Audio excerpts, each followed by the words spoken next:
I guess we're rolling. All right. Hi, I'm the Space Quest historian, and welcome to a very special day that I've been looking very much forward to. I'm joined today by Mr. Aaron Connors, the writer and I suppose surrogate father of Tex Murphy. Adopted father. Adopted father. How are you doing, sir? Very well, thank you. Yes. The reason why we're doing this, I suppose, is that a long-ass time ago, the other person in this room, Mr. Richard Cobbett, and I did a video about the, I should say the first two Tex Murphy games because I hadn't read Tesla Effect at the point he had. But anyway, so inspired by that interview video, sort of discussion video, you emailed me out of the blue. I accused you of being a spammer, and you then identified yourself as Mr. Aaron Connors, and I was and said, you know what, if you guys ever want to do that again, why don't we have the guy who actually wrote the shit on? So first of all, I'm not a big fan because then if I start talking bullshit, there's someone to call me on it, and I'm not a fan of that. But I will suffer in silence. Well, this was a long-winded way of trying to introduce Mr. Richard Cobbett, game designer, former game journalist. So let us all be very scared. How are you doing, sir? I'm doing good. I'm actually really annoyed, though, because I've got the original paperback version of Pandora Directive somewhere, but I couldn't find it. So although I've got the more recent ones right here, if we require, like any visual props, the part of Under a Killing Moon will today be played by the Castlevania 2 novelization. And the Pandora Directive will be Mirthful Combat, a hilarious book of gaming jokes, which I've heard rumoured contains at least one laugh, but I've never been able to find it. But yeah. I think you had a profile picture of you reading that at one point, didn't you? I did. Yeah. It contains such great material as, opening up at random, what do you say when a big bird with a coloured beak flies off with your Mega Drive? Who can play at that game? Oh, okay. So, that is horrible. I think the first question which I have is, why did you write this book, and what were your inspirations? It was during an ayahuasca retreat. I don't really remember writing it, so... Perfect. No, I'm something of a connoisseur of books based on games. I've brought, for example, I have King's Quest, The Floating Castle, which is ironically better written than most of the King's Quest series. I have the entire Doom series, as well as Shadow Warrior, which are not as well written as the Doom games, and even a selection of truly terrible things like Command and Conquer, Tiberian Wars, in which the main character goes from being a raw recruit to the supreme god admiral of the universe within about 5 pages. I can safely say that Pandora Directive is one of the good ones in my collection, wherever it is. It's a book I very much enjoyed. Thank you. I much appreciate that. Of course, it's a low bar. Well, no, you have no idea. I have a decent idea. Probably not as well read as you in the genre. Well, for a long time, magazines would quite often pay me to write articles on books based on games, so I have read a lot of them. I can safely say Pandora is top tier. Well, thank you. That's wonderful. I will agree. Although close second would be my copy of Rise of the Robots, the novel, which, as we all know, an absolute paragon of literature. But jokes aside, welcome both of you. This is going to be fun. As we should probably warn our viewer at this point, this video, of course, is on my channel, and everyone is free to enjoy it however they may please. I have an Armageddon blend here, and we might go for a PI snack at some point, but no, who knows? We are going to keep the interview relatively spoiler-free, as much as we are able to anyway. We're going to be talking about the novels and the games and everything Tex Murphy, but we're going to keep it fairly lightweight. And then we're going to move on to part 2. And part 2 is going to be chock full of spoilers and questions and answers to things that you probably should have read the books before you jumped into. And that's why the second part of the interview will be available exclusively via Mr. Aaron Connors. Could you briefly tell what sort of sacred blood rituals they have to go through in order to view part 2? It requires typing www.aaronconners, that's AARONCONNERS.net, and that is my website. Yes, and they should preferably purchase one of the novels in order to gain access to the Also, ebooks and audiobooks. Right. Read by yours himself. Yes. In these dulcet tones, yes. Ah, yes. Excellent. Well, let's jump right in and see if we can avoid spoiling any of Rise of the Robots, the novel. But we shall, yeah, get Tex Murphy on it. First of all, Mr. Aaron Connors joined Access Software around the time of Under a Killing Moon. Actually, a bit before that, but Under a Killing Moon was the first game you had an active writing involvement in. So, what were your impressions of the first two games in the Tex Murphy series? And did you play them before joining Access, or was that sort of like a required reading before you kicked into Under a Killing Moon? I had not played them prior to joining Access Software. In fact, I didn't have a PC, so I would not be capable of playing a game. I was a true Luddite. I held out as long as I could against actually using a word processing program. I was still using an electric typewriter when I was in college. So I got dragged kicking and screaming into the technical age. Was hired at Access in 1991, and they were working on Amazon Guardians of Eden at the time. So it was in between Mean Streets and Martian Memorandum. But they were just wrapping it up. And then, as you know very well, I actually just played a character in Martian Memorandum. The best character in the game, obviously. The finest French accent that money can't buy. Well, that was exactly it. They were looking for someone who could do an impeccable French accent and it had long hair. So, and that was actual real hair. So I think that's what got me the part. So actual real beret too? It was an actual beret. It was. It was not attached to the hair as you suspected. I always kind of loved Access's like casting, for those early games. That for the most part, the credits are split up into exactly two types of people: assistant programmer and someone with a name like Candy Stripes. You're not wrong. Yes. So no playing of the game. So how did you, beyond, of course, charming your way in with your impeccable French accent, how did you charm your way into becoming the writer for Under a Killing Moon? So the backstory on this is it's just such a random little thing, but I had a friend in high school and we had a chemistry class together, and I hated both the subject and the teacher. And the friend. Just made it the worst subject to learn. And I've been told it's actually quite a fascinating subject, but he turned me off to it forever.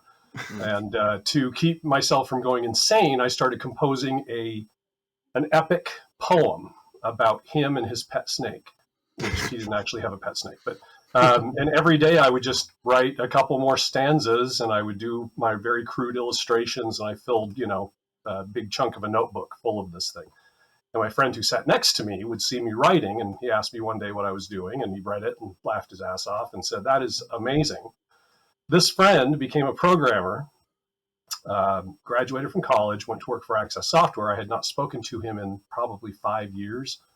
And he realized that the games they were making could use someone with a little better writing experience or talent, maybe. And so he reached out to me and said, "Hey, would you be interested in coming to work at the software company?" And I said, "Well, I must warn you, I know nothing about computers, literally."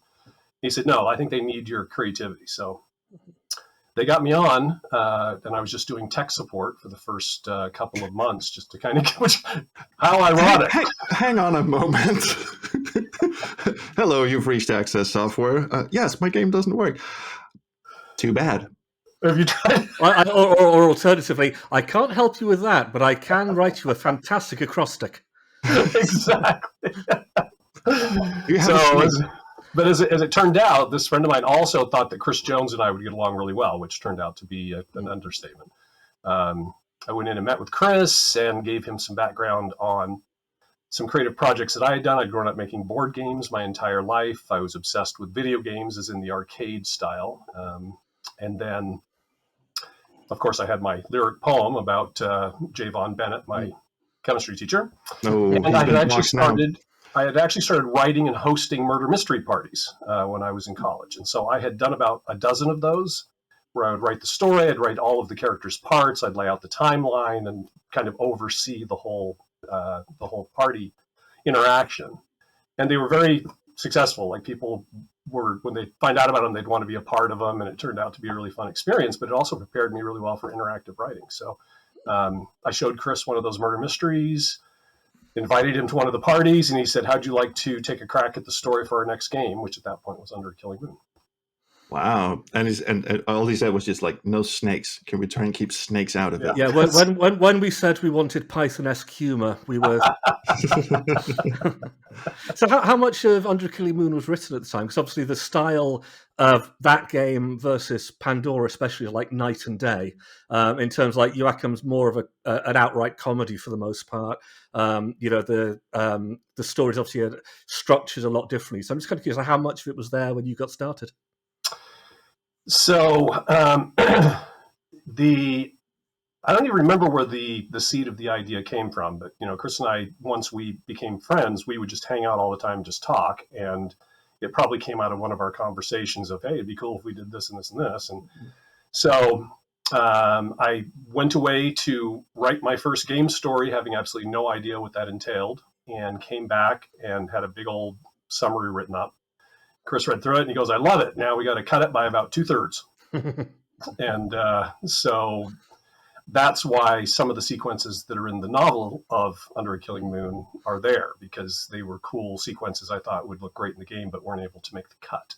I mean, it's one of the reasons why I like the original Under a Killing Moon. I think I prefer Pandora overall, but I like the fact that the original just isn't like a step-by-step retelling of the game, which kind of is that basically, like, books based on games tend to be one of two things. They're either complete insanity, or they're basically an incredibly drawn out walkthrough. And I quite liked how Under a Killing Moon was like sort of slipping in those extra scenes, especially like around sort of GRS and so on. The additional characters who were clearly cut out of the original game. It actually made it like worth reading if you knew the original game, which in a lot of cases I read the book based on the game. It's like, why does this exist? It doesn't add anything. And then I liked how Pandora did the same thing, but it was a lot. The transitions were a lot smoother. It kind of had that more of a sense of being a novelization rather than a step by step run through the game. Yeah, everything about the sequencing of the stories in our series, both in the games and books, is all out of whack, as Trolls and I have talked about at length. It didn't seem like anything really went in sequence as it was supposed to. So the story behind the game story versus the book story of the first two games I worked on was that we had done Under a Killing Moon when I was approached about writing a novelization of it. But I, after having gone through the process of writing the story for Under a Killing Moon, decided in my mind the best way to get a coherent narrative was to just write it out like a book. And so I had actually started writing the story for Pandora as a novel, and I was, 6 or 7 chapters in. And when I was contacted by Primo Publishing. And so I told them what was going on, and they said, well, let's see what you've got for the other book. So I sent them the first few chapters. They go, we love it. Let's do a 2-book deal. So I actually finished the Pandora Directive book before the game. That's why it's so much closer to the actual game, because we had the full story all laid out, and so we didn't have to tweak it that much to incorporate it. But then I went back and did the novelization of Under a Killing Moon and said, okay, now I get to put in a lot of these other things that I wanted to do. Plus, the experience of having written a full-length book, which I'd never done before, I think helped me with kind of the structure and flow of Under a Killing Moon. I like how you say we had the story all laid out, and it's one of the most intricate multi-path stories of all time. So yeah, okay, we'll pick one of them. I was actually going to ask because you said that from at least Pandora on, the way you write the game story is not to bullet point the thing up and draw whiteboard diagrams and all that. It's just write a fucking novel and just only nerds use whiteboards. Yes, god damn. So I'm interested to know when you did that Pandora and from then on, did you think of puzzle design as you were writing the story, or was it just story first and we'll shoehorn in some puzzles when we start adapting it as a game? It was definitely the latter. I tried not to think of it as a game at all while I was writing the story. So I was just like, what is a really kind of compelling narrative that will take our hero on this journey? And there were things that would come up as I was writing it that I thought, that'll actually make a good puzzle. But that wasn't my reason for incorporating it into the story. So, always story first, game second for me.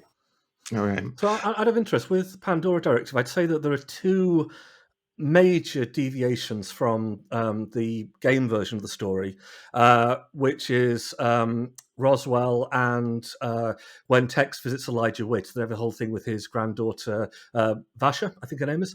The saucy scene, yes. The saucy scene. That question is coming up. But the main one I was kind of wondering was, were those based on things which were cut from the game and replaced with the puzzles that we saw? Or were they just like, this wouldn't make for an interesting bit of novel, so I need to change things around a bit and add some more characters? I think in those particular instances, it was just that Roswell in particular was just ripe for extended gameplay. So Chris always liked to have at least a couple of set pieces that would be extended, periods of just exploration and puzzle solving. So that was the reason why that got blown out. So, but as far as the Elijah Witt thing, I think it was just a matter of there would be a lot of locations to construct and to populate and to put puzzles into to get basically one bit of information. And so Chris said, what would you think if we just simplify that down to, break into his house? Break into his house. And then I came up with the idea to get him on the phone to lure him away. And that actually ended up being one of my favorite puzzles in the game. So I mean, it's so handy. It's so great that everyone that Tex meets has like a short-term memory span of a goldfish. yes. And I did a live stream of Pandora Directive, and there's an entire 2-hour episode of me just fucking up that puzzle and just hearing Chris Jones going, "Dad," for all of 2 hours.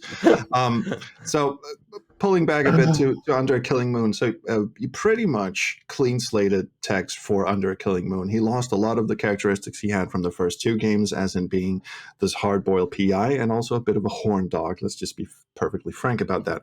Were there any creative differences? In fairness, I'd say that a lot of that was access rather than necessarily Tex. Yes. You never know. Candy. Have you seen The Housewives of Salt Lake City? which he kind of brought back for Under a Killing Moon with Milan Toad, which is just my fucking, it's so dumb, it's so good. And she ended up being the Capricorn lady in Overseer. Yes. It's just like which I thought was really funny when it came up. She's a good actress. Anyway, the question was, were there any like creative differences with Chris as to how you retrofitted the character to more be like the Tex Murphy we know and love today?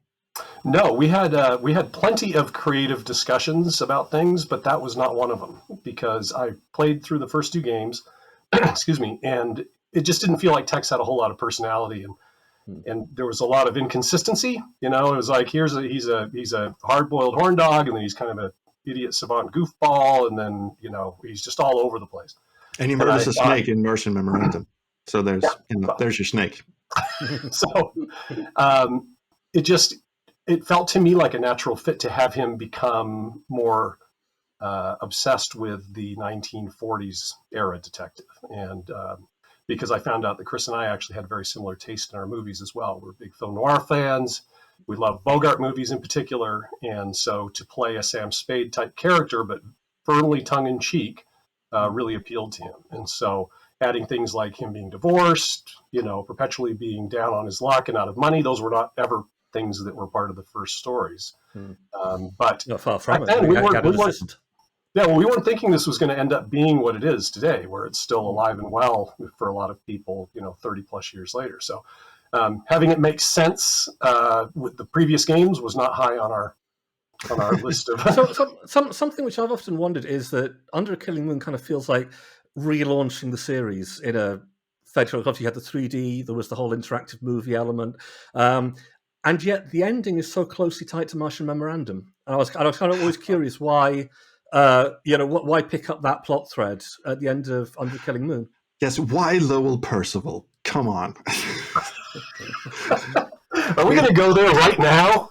We actually had this email discussion, but yes, why does Tex just go, oh, it's Lowell Percival, and doesn't explain any fucking thing to the You player? may remember me from when I had a different face and no voice. And also didn't say anything about being a space Nazi. In fact, Well, I wouldn't bring that up in an opening conversation either. yes, Hi, Tex. I want to hire you. By the way, Hail Hitler. Oh, you've been a Nazi little boy, haven't you? Yes, you're a man by my. Oh, sorry. no, Yes. Why? no. The reason behind it was that I felt like having some continuity from the previous games was a good idea, because ideally we were building off an existing audience. But we knew we were going to really take Tex in a different direction as far as kind of his look and his personality, and obviously the format with the live actors interacting. So I thought, what can I bring over from Martian Memorandum in particular that would, give it some continuity? And the thing about Percival is he had the single most important thing for a bad guy. He's rich, and he's like the only guy in that story that's alive and rich at the end of it. And so that, in a nutshell, is why I chose Lowell Percival. Fair. Right, Fair. and the reason for not explaining who the hell Lowell Percival is to newcomers of Under Killing Moon was. I mean, maybe just advertising. Like, if you sort of popped up, it'd be like, buy Martian Memorandum, available now at all good software shops. It's exactly. Would you like to know more about Lowell Percival? Yes. So, no, I think, I at the time was assuming a lot of things about our audience, which I now know not to be true, which is that you really do need to kind of set the table at the start of each game or story that you do. So even with Pandora Directive, which ended up being the first book in the series published, I don't really spend any time setting up Tex's world or who the people are. There's like a one sentence, like, Louis is a buddy of mine who runs the diner. And that's about all you get. And I think I did that, not intentionally, but subconsciously assuming people who read the book would have already played the game. So why bog it down with? I think that's a very fair assumption to make. I think that Pandora, it helps that because it's using so many tropes, you kind of get it immediately if you're going to be in the market for that kind of story.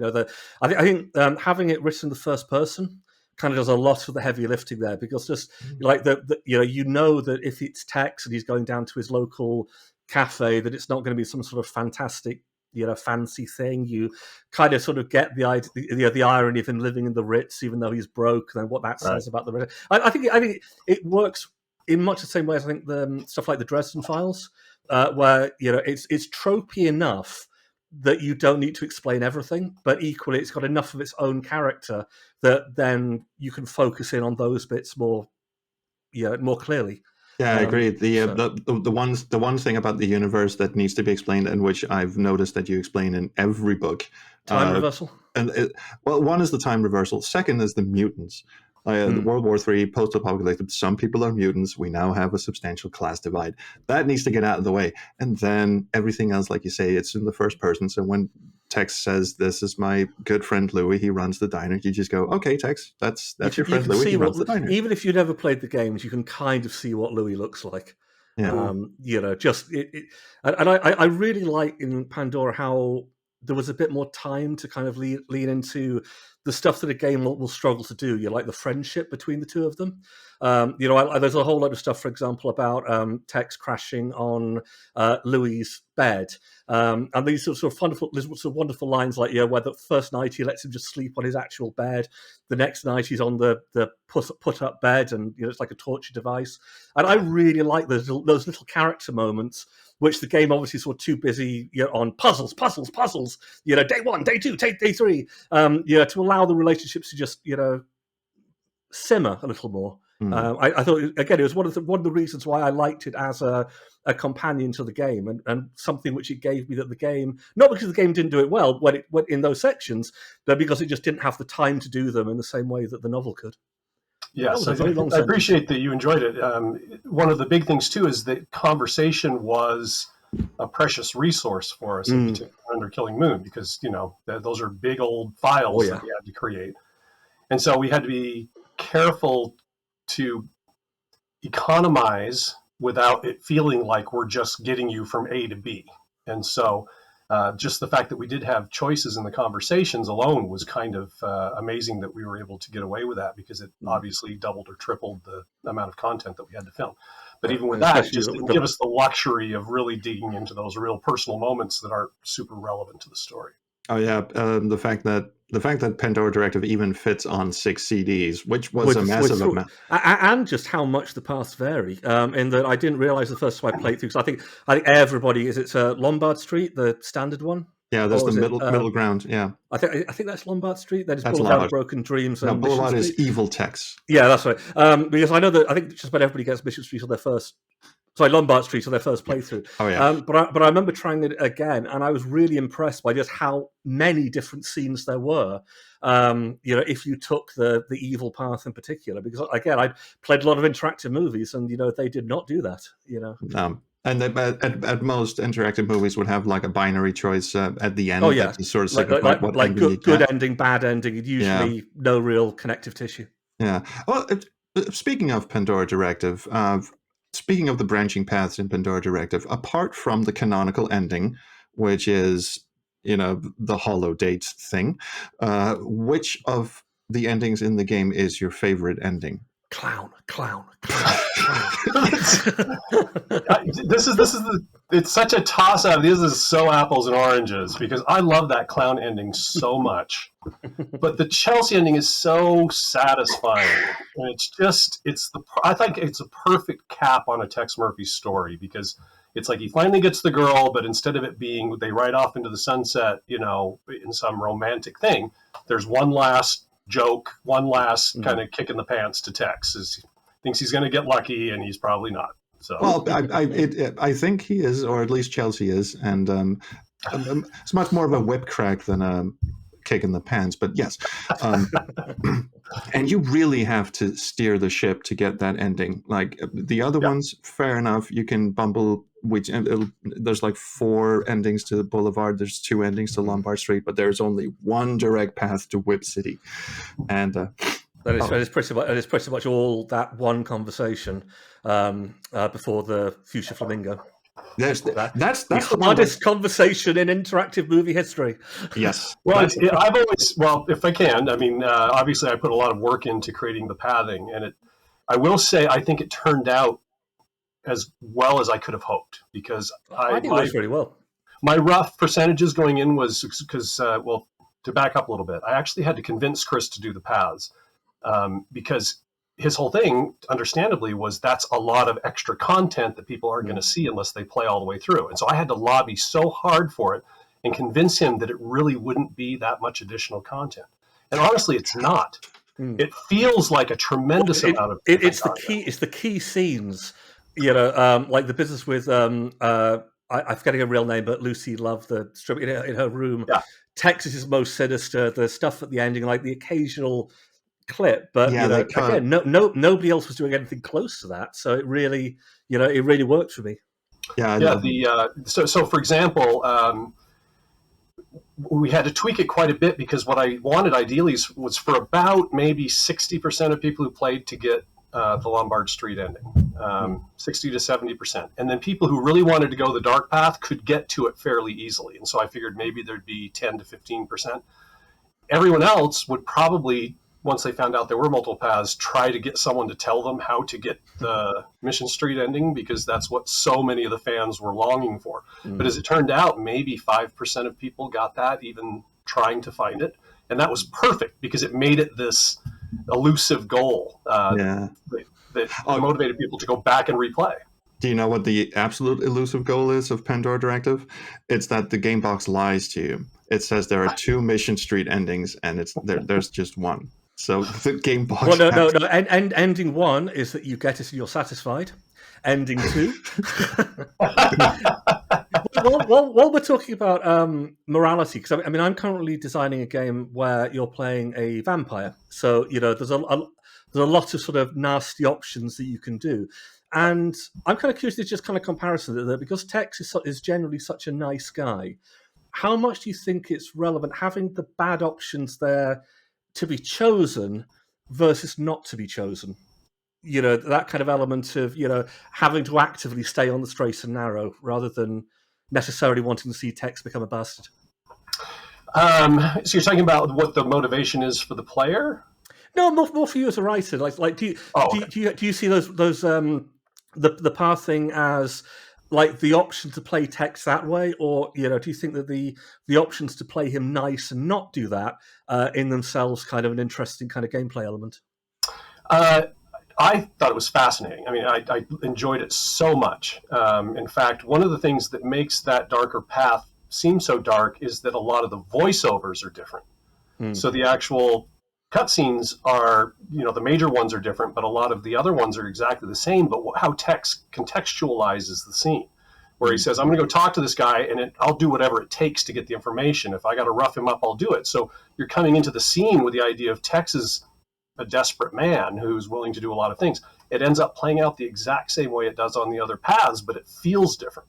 And so those voiceovers create a mood that goes throughout that entire path. And to me, taking Tex in that direction was it was just really fun as a writer. And for Chris, he was overjoyed because he loves dark film noir. Like, he loves Mike Hammer stuff, where he's roughing up the dame, and he's shooting people for no reason. And so he just was in fantasy land by getting to be this badass guy. And it's so funny how many fans are turned off by that version of Tex, and Tex himself loved it.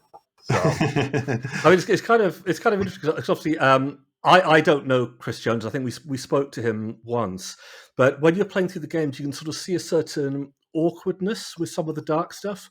The oh my hell instead of oh my god. Trying to avoid swearing, not drinking or smoking or something. Even though cap is actually on the whiskey bottle. That's the kind of thing. So it's kind of amusing to hear that he's sort of like into the dark side of it. No, he's it's probably true for a lot of people that live their lives a certain way. He's always been a family man, conservative, grew up in a nice neighborhood. I think there's this little bit of fantasy element for him. I didn't grow up in a religious household, and so I got to be a complete lunatic in my 20s, and I was able to get that out of my system. Chris never really got that opportunity, so I think for him it's just fun to play at that. Speaking also of not just Pandora, but previous games, Martian Memorandum also in particular, the existence of extraterrestrial life in the Tex Murphy universe is, the more I think about it, the more prevalent it is. I mean, how many alien races technically exist in Tex's world? You've got the Martian civilization. You've got whatever the hell crashed in Roswell. You've also got the alien fart cloud, who I assume is a third species. How many little green men the Mayan one as well, the one which landed in the forest. Isn't that the same race? The same species. Oh, that might not be actually. So how many little green men are running around Tex's world? That's a wonderful question. You'd have to ask Archie Ellis, I guess. Oh, let's just hope I pick the path where he doesn't bite it. No, I think that's the beauty of me writing through Tex's eyes, is that I don't necessarily need to know if Tex doesn't know. And so I know that's a bit of a cop-out answer, but I think for Tex, he still doesn't even really quite believe it. I think there's a part of him that's kind of like, well, I did see something that looked like a spaceship, but I did see this evil fart cloud, but who knows what it was, So he lives in the present. Well, it's kind of like the Indiana Jones rule that in every movie he has to be convinced that the supernatural thing is real, even though by this point it should just be God's appeared. Yeah, I'll do it on Friday. Well, I will say that one thing that Chris and I talked about very early on in development of Under Killing Moon was that if we laugh at ourselves first, or we poke fun at the content of our stories, or whatever, it's going to make it much harder for people to gang up on us. And so it's the people, I think, who take themselves so seriously and think whatever it is they're working on is just the next great Citizen Kane. You're setting yourself up to be have holes punched in you. And so I think for us it was, let's just take it nice and easy and light, as you pointed out, Richard. Under Killing Moon was really played for laughs first, and then drama and thriller acts. I remember the demo version, which had a trailer, which was sort of very much that. Like, the first half of it is all, a dark evil is rising, the world is doomed. And then it has like Tex pratfalling and kind of walking into things and doing Three Stooges routines. And I remember at the time, this is odd. Perfect. That's actually what I really like about Under Killing Moon. Like Richard, if we look at Pandora Directive, it is the superior story and the superior game in terms of game development and ambition and all of that stuff. But what I really appreciate about Under a Killing Moon, and what it honestly isn't acknowledged enough for, is that blend of slapstick and seriousness. You got your slapstick Roger Wilco-esque protagonist who is resourceful and intelligent, but also really clumsy and a little too acerbic for his own good. But then you've also got all this other stuff, which is like, frankly, just space Nazis. You got space Nazis, which is quite serious. So I love that blend of the not so serious and the very, very darkly serious. Not a Killing Moon. It was already going to be a bit of a goulash because you've got detective, sci-fi, comedy, thriller, romance, all rolled into blood one. with its avatar and its seal, the redness and horror of blood. And then it's like banjo music. And Did you just say romance? Now, are you referring to Elena Moore, who basically throws herself at Tex's feet and Tex goes, "I just had a chili dog, never mind"? Or is it... That's not a good chat-up line. I'm not an expert, but... You know. No, I mean, more with Pandora, obviously. But, right. I felt like the love triangle of Pandora was really the structure of the narrative there. Right. So with Pandora, was the change in style at least partly like, well, we've done it now, we're fairly confident we can do it, we don't have to lean on the goofball stuff? Or was it just more of a natural progression for the story that you wanted to tell? I think, again, because Chris had been in the business for a while and I was relying on his insight about most of this stuff, his feeling was that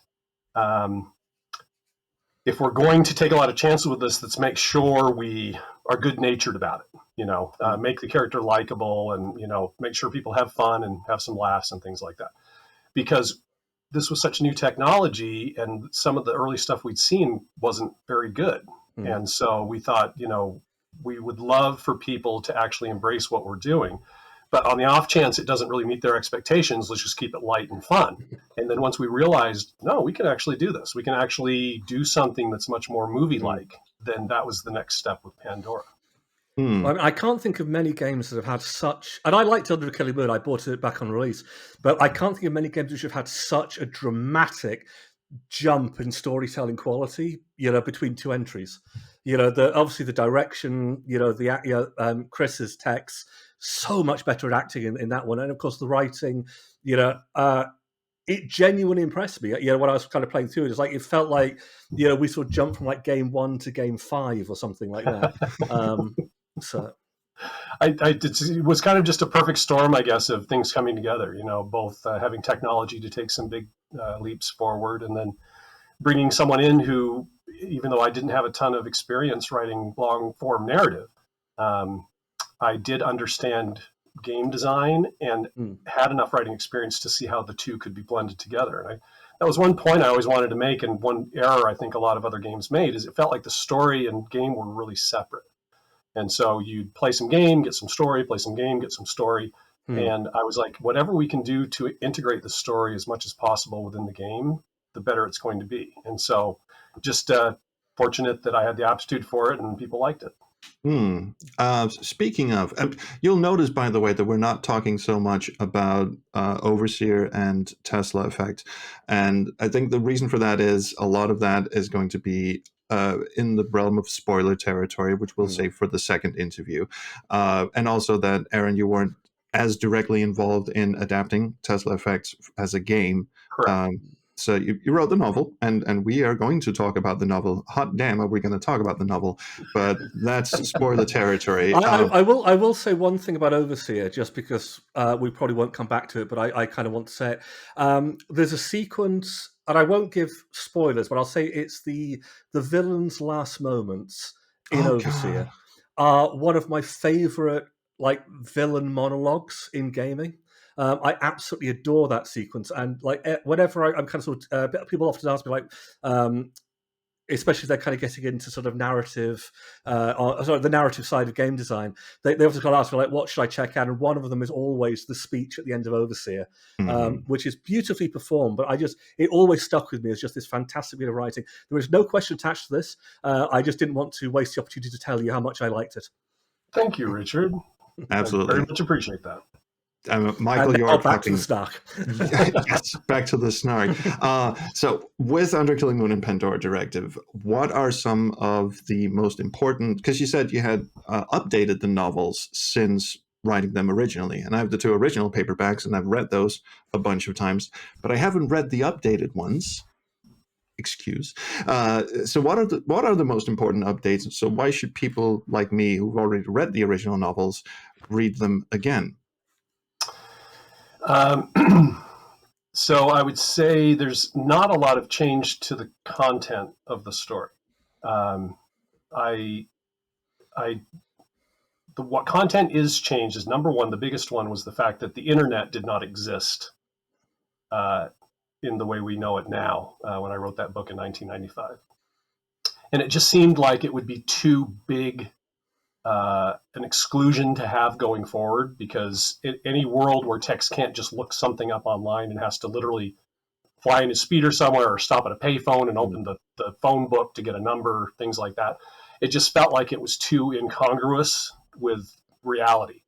And so I just added a couple of references. He still, even in these last few books, he rarely uses his computer because that fits with his kind of, anti-technology persona. But I felt like having it in there. And so there were just a couple of changes that way. Also, I was much younger when I wrote the original versions, and there's some humor in there that I'm not especially proud of. I was a bit narrow-minded, I think, at that age, and there's some gay jokes and jokes about women or people with weight issues, and I just thought this is not in keeping with who Tex is. He could get away with it back then. I don't think he can get away with it now, and so I softened. I mean, I know whatever people are kind of playing the games like, with the exception of Overseer, because it kind of gets away with it. Dolores Lightbody is always an oof moment, and I think in Overseer it's fine because the actress is brilliant, and she was fantastic. She plays it so well. But certainly when you go back to like the original game and I'm like, oh yeah, this was made in the 80s. Yes, and so. Martian Memorandum that was a big big concern of mine, because when I replayed Martian Memorandum and Mean Streets recently in preparation for the Martian novel that I'm going to be writing, I was just struck all over again, by just how much humor is now considered offensive that at the time was just accepted. But to be fair, I was just watching an episode of Alfred Hitchcock Presents, and it's one of their highest rated episodes with Fess Parker playing a small town detective or a small town sheriff investigating a murder. There's so much sexist, just offhanded sexist comments about things, and I'm just like, that's the way it was, when America was great. And well, I mean, I think it is noticeable that in the entire series, Tex doesn't dislike anybody. Yes. And it's something which I like. I do like about it. And obviously, it's set up quite early that he's living in a mutant part of town. But other than just sort of mentioning it in the intro, it's like, whatever, they're people. And I like that element. The fact that after all, it's that nobody has like sort of special powers. Nobody's really kind of made the butt of the joke. Even I think that the closest he gets is something when he's talking to Beak in Under Killing Moon, and making sort of quips about his like silly nose. But other than that, he's so like laid back and open to stuff. I think he only hates two types of people. He hates three, I should say. He hates hypocrites. He hates people who discriminate, and he hates people trying to rule the world. So that's pretty much it. That actually leads into a question I had on my notes, which I was sort of debating on whether I should pop or not, but I'm going to do it anyway. So, no, it involves a serious theme that's sort of an undercurrent in a lot of the Tex stories, way back from Mean Streets and way up to now, which is these themes of anti-racism, where you basically have the mutants as an allegory for any discriminated class of citizens that are unjustly looked down upon by society. And I'm just wondering, is that a subject that was especially important to you and Chris, or Chris before you came on board? Because like Mean Streets is just, this dude wants to eradicate all the mutants. Fuck this dude. And right. Under Killing Moon is the same. Yeah, I can't speak for Chris. I know he's not someone who discriminates. I don't know if he's not really the type to get on a soapbox either. I'm a little more that way. I think my circumstances where I've grown up, people I've lived around, and things that I've seen have kind of given me a sensitivity to that. And So I'm not really someone who walks around carrying a sign, but this was a great opportunity. The mutants were already established, and I thought this is a great allegory. I can take a lot of liberties with this because I'm not talking really about race as we understand it now. But I think people can see, what it's getting to, and text definitely does represent my own personal views, and it is an important thing for me. That's good. All right, so we're going to wrap this up fairly nicely into a non-spoilery bow, and then we're going to dive deep into the deep end after that. So you said you're writing the Martian Memorandum novel, which I've been looking forward to very much because we did a panel at the Adventure Game Fanfare last year, at the current time of recording last year, that's 2024, and I mentioned that Martian Memorandum, the game, was sort of the black sheep of the Tex Murphy family. No one, which I find was interesting that you said, I'm going to tie Under Killing Moon to Martian Memorandum, the game that has since been completely almost forgotten. But so you're writing Martian Memorandum now. So how close to the original game are you sticking to? What's your favorite, I gotta have that in there, versus conversely, what's the, okay, that's gotta go from the original game? Can I clarify? I think what Trolls is asking is, does Tex save the universe by borrowing somebody's bra?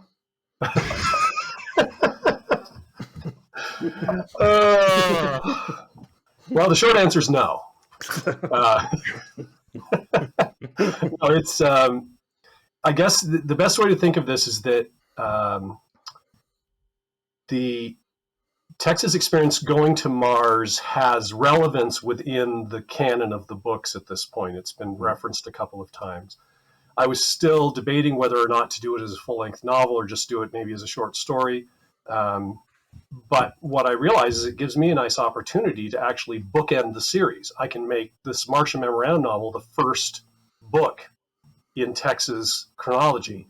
And it gives me a chance to say, hey, this is book number 1 of the Tex Murphy series, and I get a chance to really lay out the world for anyone who's reading and is unfamiliar with the games. So that was one of my motivations for doing it. As far as how closely it will follow the Martian Memorandum story, there are bits of the story that I like very much. And then I've built around that to create a story that I'm very excited about. And now I'm in the process of going back and referencing the game and seeing what things will actually match up. So it's more like I'm using the game as a resource to kind of create a connection to it, but I'm not building the story around the original story. So how are you finding it, the difference between, obviously, if I remember correctly, was Martian Memorandum was Chris and Erickson? Brent Erickson? Yeah, Bruce. Erickson, yeah. How is it? No. I think he was the director or producer or something. Yeah, I don't know. You may be right. It's been a long time since I played Martian Memorandum, but what was I? Yes. How would you say the difference is between adapting essentially somebody else's work versus your own kind of sort of game storylines? I've talked about it quite a bit with the Overseer game. Was that adapting that story from Mean Streets was actually infinitely harder than doing the original stories for Pandora Under a Killing Moon, because I wanted to respect the work that had been done by the people before me, and yet I felt like it needed to be reworked so significantly, and reworking things is actually harder for me than just coming up with something new. In the form specifically of a novel, are you kind of like using it like as a jumping on point, or is it sort of trying to do the same sort of style of book, or putting a different spin on it? I'm just kind of curious about the process of doing that for a novel specifically. Well, at this point, I feel like the novels have their own language to them. I guess it's like they have a lot of overlap with the games, and obviously Pandora has the most. Tesla Effect probably has the second most. And then, of course, there is no Poison Pawn, but the flashback story elements are really more taken from Overseer than from Mean Street. So it's very hard for me to say that there's a really strong connection between the books and the games, because the books, I think, are quite consistent in tone, and the games are really all over the place. Which is fine. I think it works really well for the series. But like you were saying earlier, Trolls, with our attitude toward the Martian Memorandum game at the time was it was successful. It was well reviewed, and so the idea that it would somehow be relegated to the dustbin of history once the other games came out later never even occurred to us. So That's weird, isn't at it? the time it would live forever. So. Yeah. I mean, I like Martian Memorandum. In fact, indulge me when I ask for a couple of brief points about Martian Memorandum, and you can just confirm or deny if they make an appearance in the novelization. Number one, Big Tex Casino. It's the obvious one. I was going to say earlier when you guys were talking about what I was going to change, I was going to say there will be no one that looks like a phallus in the game. Yes. It's amazing how many dick jokes they got away with in Martian Memorandum. Number two. I only like, well, in fact, I've only made one dick joke, I think, in all of the books, and that was, I think it was in Poison Pond, Tex talking to St. Germain about three of the bad guys he'd come across, and he said, Tom, Dick, and Harry. Who am I kidding? They were all dicks. that's the extent of it. So. That's pretty classy. In the game, he actually calls Big Dick a dickhead, which is exactly. I mean, that is literally true. It is literally true. Yes. Okay. Number two, Rhonda, the secretary, and her over eagerness to jump into Tex's pants. Oh, kiss me, Tex. So I've already written her part, and I will say that she definitely shows interest in Tex. He is merely baffled by it. It's like he keeps saying things like, he doesn't find the earring or anything, but he's talking to her, and she's obviously, to the reader, it's obvious that she's flirting with him, and he just keeps saying things like, "Gosh, you're friendly." So, okay, number three, Deacon Hogg disappearing into a puff of illogic. I will do my very best to avoid illogic at every turn. So, still, that is to be determined exactly how that's going to play out, but I promise she will not disappear into the abyss. All right. And the fourth and the final one, Jacques Sparrow. Jacques Sparrow, I've also written his part. He is in the book. So, Wonder. Perfect. I also have a follow-up question. Once you've done Martian Memorandum, you've talked about there being another Tex novel planned for after that. So I think everyone's kind of wanting the big question, like, crime wave novel when? Because the world must know the inner struggles of Crack Mac and his boys. Oh, yes. That would be fantastic. Now there's a challenge. I'm gonna go ahead and make a note of that, Richard, and I'll get back to you. All right, let's move on. Let's move on to some fan questions. I polled the Tex Murphy Discord. I asked out on social media if anyone had some questions for the man, the myth, the legend himself, and 3 people responded. So here, but they had good questions. I think most of them just didn't believe I was actually going to interview. The first one is from Benny or Mike, who wrote on Mastodon. Were there, or are there, any ideas for a future spin-off to keep the series going when Chris Jones gets too old to do the fedora? Because I want, in capital letters, more. A couple of answers to that. One is that when we were doing Overseer, and we had planned on moving on to do another game instead, but then we were going to do it right after, and of course didn't come to pass. Chris and I joked a lot about introducing a sidekick for Tex as the heir apparent. Think Shia LaBeouf in the Indiana Jones. I forget which one it was. So this annoying young guy who... Is there more than 3 Indiana Jones movies? I was not aware. Yeah, exactly. But we were joking about how we should have this guy. He's like, he just wants to be a detective when he grows up. And, he's like, get out of my way, kid, and then literally like do that. Like the next scene after we introduce him, he just gets hit by a bus. Yes. Perfect. I would actually applaud if my son was not sleeping in the other room. Because that was one. The other answer I was going to give you was that as long as there's demand for Tex, we're interested in being able to provide that because we enjoy it as much as people love playing it. And so I think the biggest issue, pretty well documented, is just that Chris is, up to his eyeballs managing True Golf right now and doing virtual golf software. And they're just at a point where it's all hands on deck. Things are very busy. They've been in the process of going public and things like that. So the other people who would really like to see this happen are off doing other things. And without Chris, it would be very difficult for us to get, the kind of funding we would need to put any kind of game together. So we've taken a crack at it with a few smaller point and click style demos that have just all been internal because we didn't want to release them and get everyone all excited for something that may not ever happen. But I would imagine that at some point, Chris is going to be ready to step away from his day job.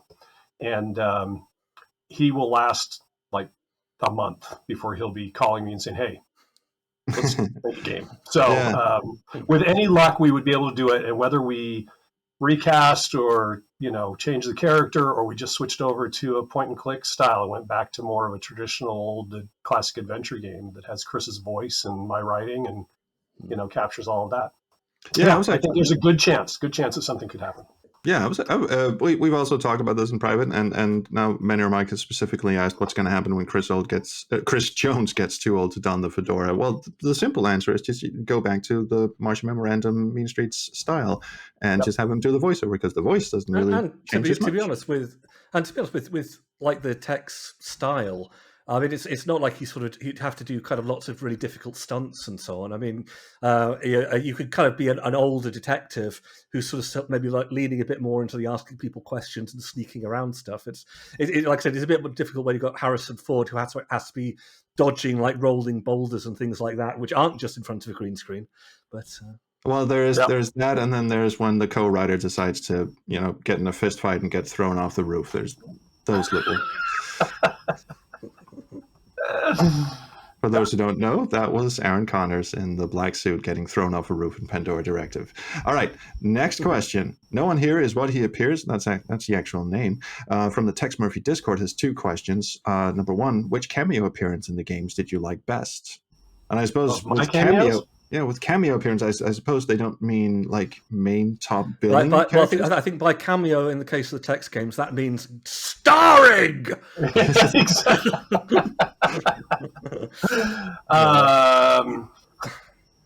As far as guest star, well, I don't know, because you can't really call Kevin McCarthy a cameo. He's a pretty key character in it. I was thinking more of like kind of in like Under a Killing Moon, where it's like kind of starring Margot Kidder for 5 minutes, starring James Earl Jones for 3 lines.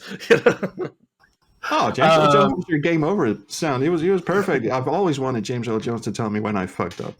Yes, I'd say. I mean, as far as the effect it had on the game and the kind of sense of I don't know, like disbelief that we actually got a chance to work together, it would be James Earl Jones. I mean, that was just amazing. And because we've told the story before, it was just kind of a lark, that who would we get to be narrator? James Earl Jones. And we're all laughing. Oh, that would be hilarious. Well, we could try. And turns out he does it. And so, that was amazing. But yeah, everyone that came on the set, with the exception of Brian Keith, may he rest in peace. He was a prickly old pear. But everyone else that came on was so enjoyable to hang out with and work with. It was just really a pleasure. I was really quite surprised by how friendly and accessible the better known people were that came on the set. So I guess the answer to the question, which cameo appearance in the game did you like best? I'm just going to answer it for you. Jacques Sparrow. Moving on. God, I love that beret. How much of the planned trilogy storyline, I suppose they by that infer Chance, Polarity, and Trance, the games that were kind of going to come after Overseer and never did, sadly. How much has the planned trilogy storyline changed over the years? I guess it's just gotten divvied up differently. And so a chunk of that went into Poison Pond, the novel. And obviously I then jumped back to the Romanoff Enigma, where the biggest chunk so far of the trilogy is. But then the final book, Trance, will be very much in line with what Trance was going to be initially. So it's covering pretty much all the bases that were intended all the way back in 96. Excellent. Okay, last 3 questions from a very difficult username, PKRS0103. That sounds like the solution to a Tex Murphy puzzle. I think I was going to say, if you type that in, I think you get God mode. Yeah, probably. All right, first question. Is there a possibility that Tex Murphy and the Romanov Enigma will be adapted as a point-and-click 2D game in the future? We kind of know the answer to that one, but... It's possible. I mean, if we were to come out with a brand new, let's just say in a perfect world, 5, 6, 7 years down the road, we come out with a brand new Tex Murphy point-and-click adventure, and people love it, and it is justifies doing another game. Absolutely, I think going back and adapting that story into a game would make a lot of sense. All right, so you'd start with a new chapter, testing the waters, and then if it's received, go back and adapt the big ones. Yep. All right, next one. Since you were employed elsewhere during the development of Tesla Effect, what are your impressions on the game? What would you change? Oof, I didn't write that question, I swear. Well, first of all, I think, and I mean this sincerely, I think they did an amazing job. I think understanding that True Golf is not a company that's really set up to create a video game. They've worked on golf software primarily. We were asking a lot of people to wear multiple hats, to work a lot of extra time. They brought in a lot of help from outside that we're doing out of love for the Tex Murphy series and not for any kind of financial benefit. I think the fact that it was such a ragtag team that put this thing together, I think it turned out amazingly well. I do feel like, being completely honest, that it would have benefited from me being involved, because not only because I could have helped keep the story more aligned over the second half of the game, because up until the first half, we were very much in sync, and then we had to kind of develop separately. But then the other part was that throughout all the other games, I was always on set to keep Adrian advised of things that couldn't be ad-libbed in the moment or cut or whatever. And then with Chris focusing on the acting primarily, he relied on me to be the one to kind of keep us on track. And I think I saw some things in the game that I think I could have convinced Chris were not in the overall benefit of the game experience. And so I can't say exactly examples of it, but I do feel like there were a lot of opportunities that we just could have streamlined a little bit, and it would have felt a little bit more like the older games, especially on the second half of the game. For me, it was the mutant mosquitoes. Fuck 'em. For me, the one thing which this isn't really a question for Aaron, but because I obviously weren't on set, but I really want to see behind the scenes when they hire Richard Norton to talk. And I just want to know if he was sort of something like, okay, so who do I roundhouse kids? Nobody. Right, but I'm Richard Norton. I'm the guy who roundhouse. No. You're going to stand here and you're going to deliver plot. Right, and then I roundhouse kick the. No. Just stand. I wasn't there. I mean, it's sort of a bit like hiring Cynthia Rothrock to be your narrator. It's just weird. No. I will counter that argument, because my favorite line in Tex Murphy Overseer is when they're having the fist fight in the clock tower, and Tex punches him, and he goes, "Ow, that hurt." Sorry, are you okay? Oh, yeah. That's too bad. I was always very fond of, you're good. Do you give lessons? Yeah. This one's on me. That is beautiful. I thought that whole scene was so much fun. I thought Richard was so charming. Sinister but charming. I'm not taking a shot at Richard Norton. I wouldn't dare. It is just specifically that one scene. It's like, why do you hire this guy to, Yeah, I wasn't there when he was filming for Tesla Effect. I can only say that the best way I think for Adrian would have been to say, "Kate, I need you to do a roundhouse delivery of this line." There you go. Chandler, because he's so full of like physicality. That holding him back and just making him talk, I think maybe was hard for him. And then sorry, I was about to spoil something. Let's not go there. Okay, last question. Oh, okay. I swear I didn't write this. The last third of the game is very different from the book. No shit.